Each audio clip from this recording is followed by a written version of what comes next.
yourselves at the Boxers Trainers channel. And welcome back to the channel, ladies and gentlemen. Look, um, today it's all about dissecting, cutting up Shakur Stevenson, particularly, and Ryan Garcia, right? Like, yesterday it was noted that the four division champion, Shakur Stevenson, wants his next fight to be Ryan Garcia. Now, I had to ask myself, after all the glitter associated with Shakur Stevenson and his so called horrific skill set, right? Why in the hell would he want to fight Ryan Garcia? I mean, to me, in my expert opinion, I believe that that fight, if it was to come to fruition, would definitely be considered as a cherry pick by Shakur Stevenson. Let me be perfectly clear about my feelings about Ryan Garcia. I seriously believe that Ryan Garcia is on a spiral going downhill with his career based on the fact that he isn't a very good fighter, right? The things that I see in Ryan Garcia probably would shock the world in the sense that I see things that obviously no one else sees. And I say this as a ex athlete, right? As an ex boxer, right? I think that Ryan Garcia is overrated. I think that the majority of Ryan Garcia's wins was predicated on a promotional or a managerial disposition which was favorable to Ryan Garcia in those fights that he won, right? Now, I'm not gonna downplay some of the victories that he sustained, right? But at the end of the day, I just don't think that Ryan Garcia is the championship caliber of a fighter or boxer, right?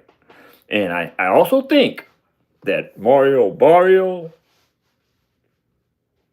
this is going to this fight between Ryan Garcia and Mario Barrio is really going to say something about Mario Barrio, whether Mario Barrio is worthy of being a championship caliber boxer. If he lets Ryan Garcia manipulate him into a left hook, that would say a lot about Mario Barrio. But let's be perfectly clear about one thing. The challenges that Ryan Garcia potentially is speaking on in reference to his future fights, right? I mean, I don't know. It just never ceases to amaze me that he picks these guys that he know he can't beat, right? Rolando Romero beat Ryan Garcia at his own game, the left hook, right?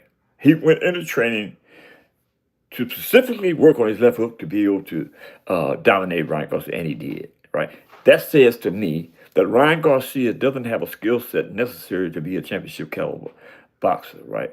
Ryan Garcia, if you, as a boxer, can put yourself in a position where you can move Ryan Garcia on his back foot backwards, it's the end fight. It's the end of the game because Ryan Garcia is not a boxer or fighter that can move backwards.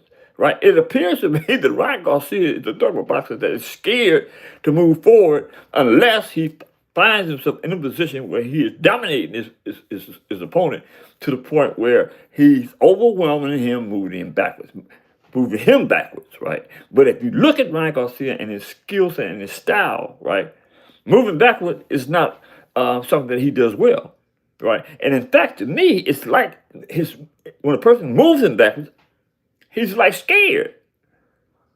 I don't know if you guys could see that, right? Or if you want to see it, right? Because a lot of you guys are lovers of Ryan Garcia, and I ain't got no problem with that. That's okay. You know what I mean? You pick the boxers who you feel um, best suits winning. But Ryan Garcia, in my opinion, is not one of those boxers. Now, let me say this. Let me say this. I have nothing against Ryan Garcia. And I would like to debate this with anybody that has the scrotums to 870-571-3995. Call up and let's have a conversation about Ryan Garcia or Shakur Stevenson. Ryan Garcia and Shakur Stevenson. Now, how that sound to y'all? Shakur Stevenson being a 4-division world champion, but he wants to fight Ryan Garcia. I don't know, man. That just has a bad taste to me. You know what I mean? As a athlete or as a person that's been in the ring and has challenged opponents, right? That has a bad taste to me. It has a bad taste because there's a lot of good people out there for Shakur Stevens to test his skills on. Particularly, there's Javante Davis, right? There's Devin Haney.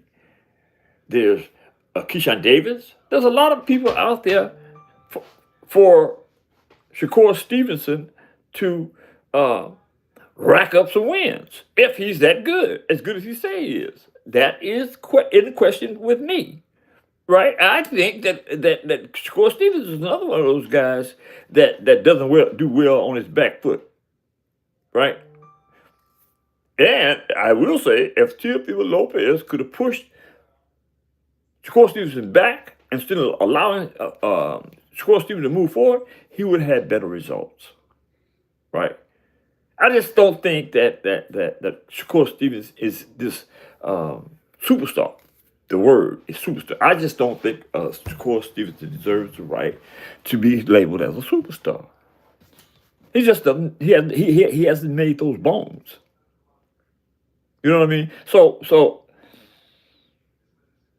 I don't want to just come on and just downplay Ryan Garcia or Shakur Stevenson, right?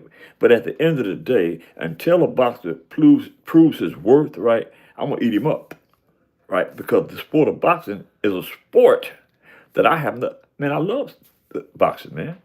You know what I mean? And I constantly say that, and I just don't think that a lot of these dudes that puts on gloves are the type of sportsmen or the type of athletes that love the sport of boxing to the degree that they go out every day and go to work, right, in the gym, right, to be good boxers. I just don't think boxers do that today. This generation of boxers are not as determined as the era before and my era, right? They don't have that grit, that desire, right? They don't have that motivation to want to be great. And I can go on and on and on and downplay Ryan Garcia and Shakur Stevens, but we get nowhere with that. But at the end of the day, I just came on to make myself perfectly clear that I think that Ryan Garcia versus Shakur Stevenson is a cherry pick on Ryan Garcia's behalf.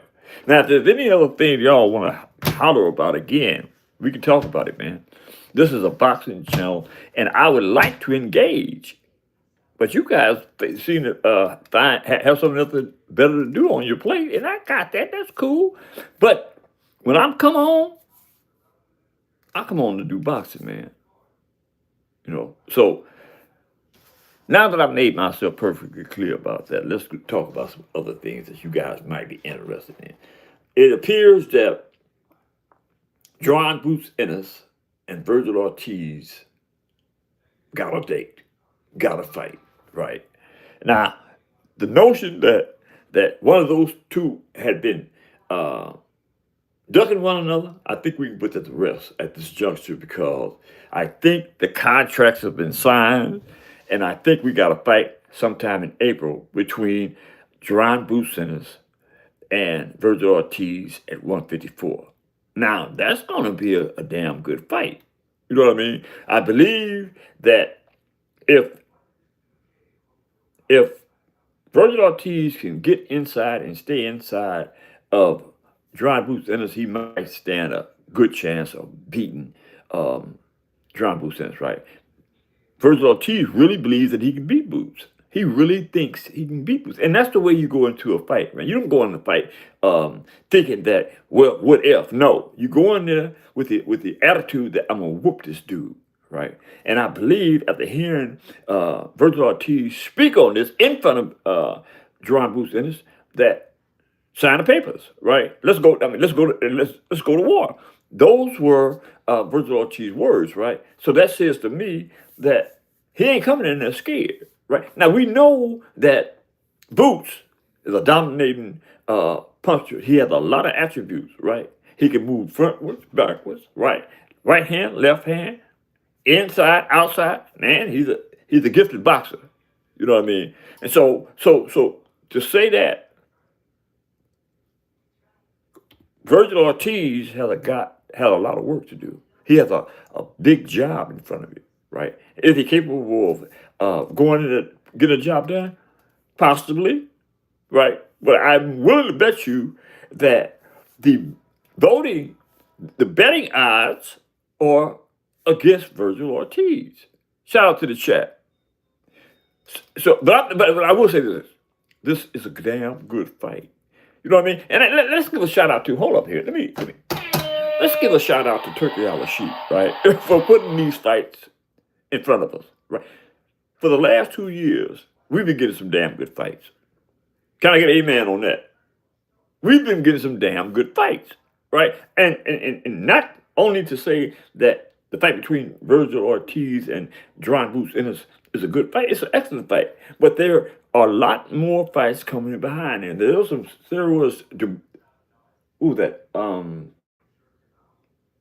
it was a heavyweight that I took notice to yesterday. Dubois and Joseph.